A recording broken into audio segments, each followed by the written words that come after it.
Well, we've arrived. This is Jesus' last week. This morning, he triumphantly enters into Jerusalem, and by Friday afternoon, he'll be dead. And he knows it, and we know it. How'd you feel this morning as we heard this passion narrative, this painful end of the week play out? It's the same story every year, and yet I always want it to be different.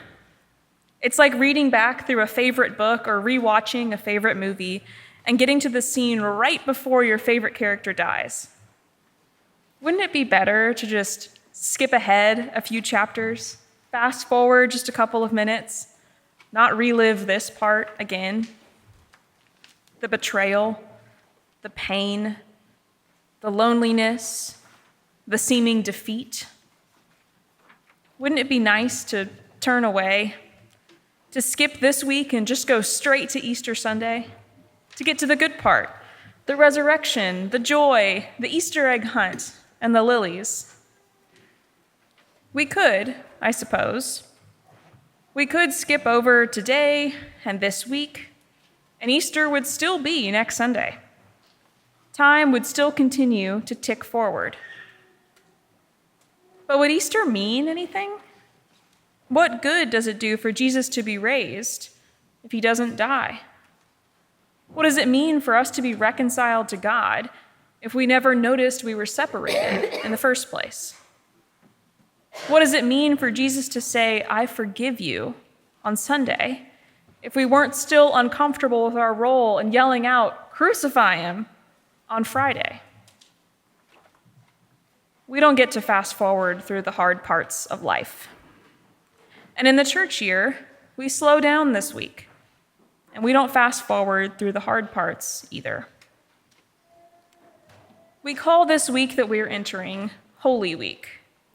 This week is set apart to be different, to be holy, to be sacred, to be a week of drawing near to God and letting God reveal himself to you.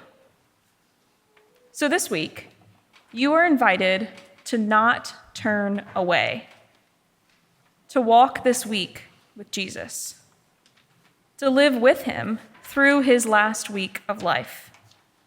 From his triumphal entry today, to his death on Friday, to his resurrection on Sunday.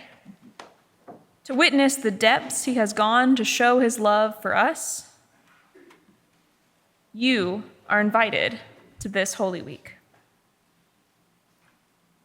This Lent, the adults have been reading through the Book of Joy, which is a transcript of conversations between the Dalai Lama and Archbishop Desmond Tutu. Throughout their conversations, which take place over a week, they describe how they have found joy in their lives through very difficult moments. They describe 8 pillars of joy, 4 mental and 4 that come from the heart, that set them up to find lasting joy in a troubling world. One of these pillars for finding joy is acceptance. Archbishop Desmond Tutu, speaking of painful memories of apartheid and deep hatred, of resentment and pain, says, "We are meant to live in joy. This does not mean that life will be easy or painless. It means that we can turn our faces to the wind and accept that this is the storm that we must pass through. We cannot succeed by denying what exists.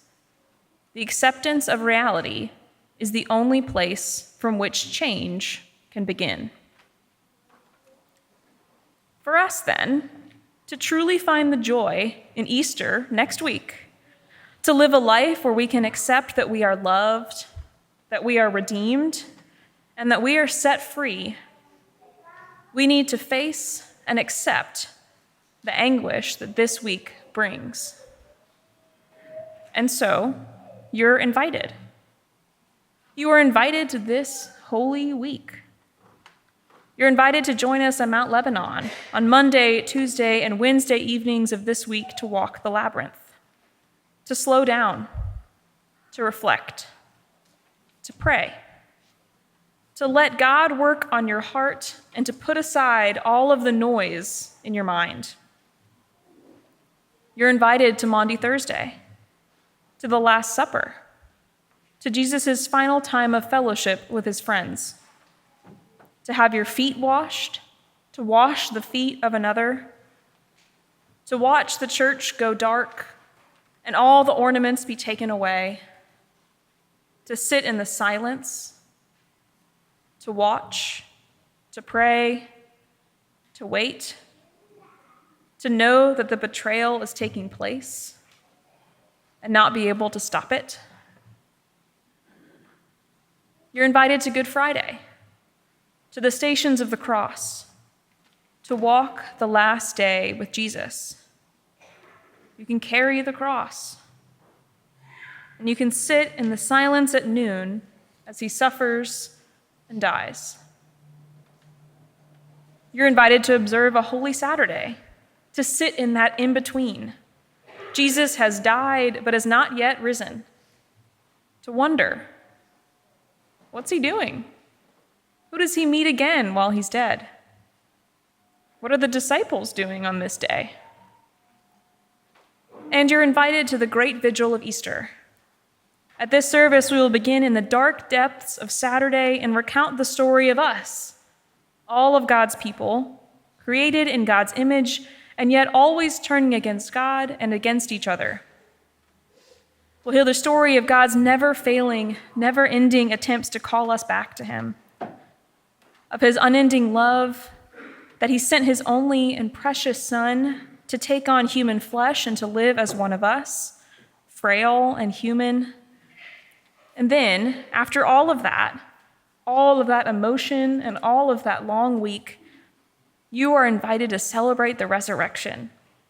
We'll turn on the lights and we'll boldly and powerfully proclaim that Jesus is raised from the dead, that death has been conquered, and that we are set free. And of course, you are all invited to conclude all of that with Easter morning, which will be all the more powerful if you have been able to walk this Holy Week journey with us. This week is holy, and it's hard, and it's easier to skip than it is to lean into. Please lean into it. This is the whole story of our salvation, the whole foundation of our faith, played out in 1 week. And if you're sitting there and you're thinking, there's no way. If Holy Week meets you at a time where you are up to your ears in life, Easter Sunday will be for you too. Jesus' life, death, and resurrection is for all of us. Not just for those who keep their Lenten practices all the way through, not just for people who know every word of the Bible, not just for people who come to all the Holy Week services. The love, salvation, and grace that we experience in Jesus Christ is for us all, every single one of us. And so you are invited to come and see. Amen. Thanks for tuning in to listen to sermons from St. James Parish. Please like and subscribe for more great content and reflections from our community.